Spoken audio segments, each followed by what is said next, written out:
Assalamualaikum warahmatullahi wabarakatuh. Selamat siang anak-anak. Mudah-mudahan kalian sehat walafiat semua ya. Dan masih tetap semangat belajar IPA-nya bersama Ibu. Baiklah anak-anakku, untuk minggu ini Ibu akan memberikan materi tentang polusi. Oke, kita lanjut. Ya, di sini ada pengertian polusi. Polusi adalah masuknya makhluk hidup, zat, energi atau materi ke dalam lingkungan sehingga lingkungan yang telah tercemar menjadi kurang, tidak layak atau tidak dapat berfungsi sebagaimana mestinya. Polusi merupakan suatu perubahan keadaan lingkungan yang merugikan berbagai komponen akibat kegiatan manusia secara keseluruhan atau sebagian, baik langsung maupun tidak langsung.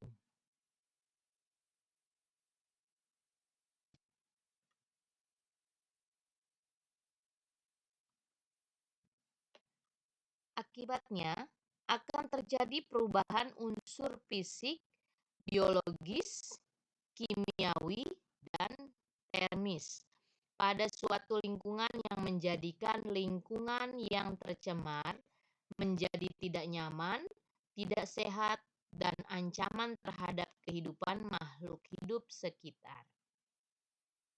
Oke, kita lanjut lagi. Jenis-jenis polusi. Di sini yang pertama adalah polusi udara. Yang pertama, penyebab polusi udara, ini gas H2S. Gas H2S ini dapat ditemukan pada daerah gunung berapi, hasil pembakaran batu bara, serta pembakaran bahan bakar kendaraan yang berasal dari minyak bumi. Kemudian gas CO. Gas CO merupakan kependekan dari gas karbon monoksida atau CO. Perlu kita ketahui, pembakaran kendaraan bermotor ternyata tidak hanya menghasilkan gas H2S, namun juga gas beracun lain seperti gas CO. Partikel SO2, sulfur dioksida atau SO2 merupakan polutan utama di udara dari unsur sulfur oksida. Sulfur dioksida atau SO2 keberadaannya dapat diketahui karena memiliki bau yang tajam meskipun bersifat tidak berwarna. Oke, kita lanjut. Di sini dampak polusi udara. Yang pertama yaitu adalah gangguan kesehatan, ya. Ini racun-racun yang mencemari udara biasanya akan menyebabkan masalah-masalah kesehatan seperti turunnya sistem imun, sesak napas, asma, infeksi pernapasan, alergi, flu, dan lainnya. Yang kedua adalah hujan asam. Hujan asam memiliki dampak buruk bagi lingkungan karena sifatnya yang berbahaya. Misalnya, menjadikan barang-barang yang berbahan logam cepat mengalami korosi serta mematikan tumbuhan. Kemudian dampak yang ketiga adalah efek rumah kaca. Efek rumah kaca merupakan penyebab pemanasan global. Dan yang keempat dampaknya adalah rusaknya lapisan ozon. Kemudian polusi berikutnya adalah polusi air. Penyebab polusi air, dari sekian banyak faktor penyebab polusi air, salah satunya adalah fosfat yang mencemari air dari bahan pupuk buatan dan deterjen. Sampah rumah tangga juga turut menyebabkan polusi pada air. Akibat pembusukan yang terjadi pada saluran-saluran air seperti daerah aliran sungai yang seharusnya bersih dari tumpukan sampah. Kemudian dampak polusi air dan cara mengatasinya.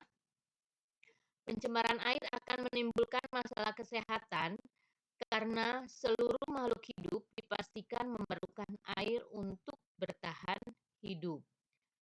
contohnya adalah penyakit diare, hingga terparah adalah kanker.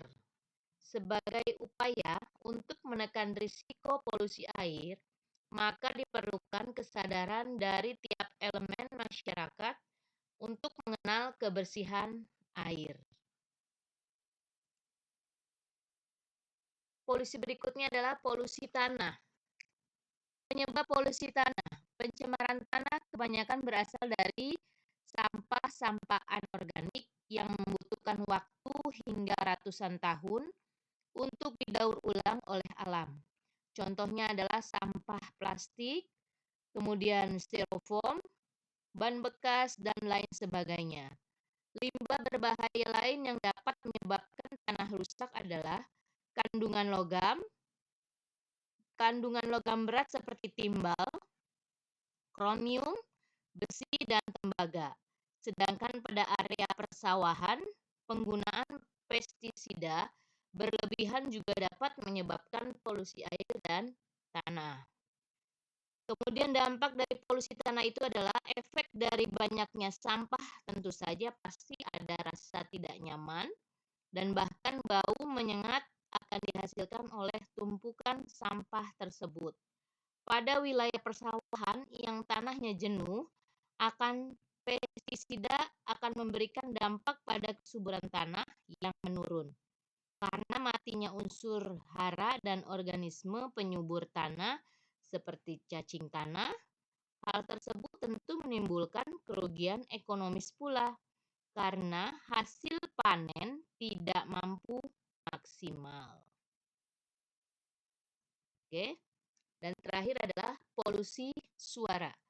Penyebab polusi suara adalah gangguan yang diakibatkan dan mempengaruhi suara. Contohnya adalah knalpot kendaraan bermotor yang tidak sesuai standar sehingga menimbulkan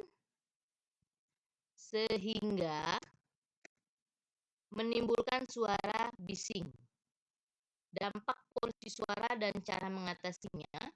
Pencemaran terhadap suara akan mengganggu komunikasi ketika kita melakukan percakapan. Lawan bicara akan sulit mendengar akibat gangguan suara berisik lainnya. Untuk mengatasi hal ini tentunya kesadaran sangat diperlukan, seperti tidak memodifikasi knalpot motor dan sesuai dengan tingkat kebisingan yang ditentukan. Oke. Baiklah, Ibu rasa cukup sekian untuk materi minggu ini yang Ibu berikan. Mudah-mudahan bermanfaat untuk kalian semua. Terima kasih. Assalamualaikum warahmatullahi wabarakatuh.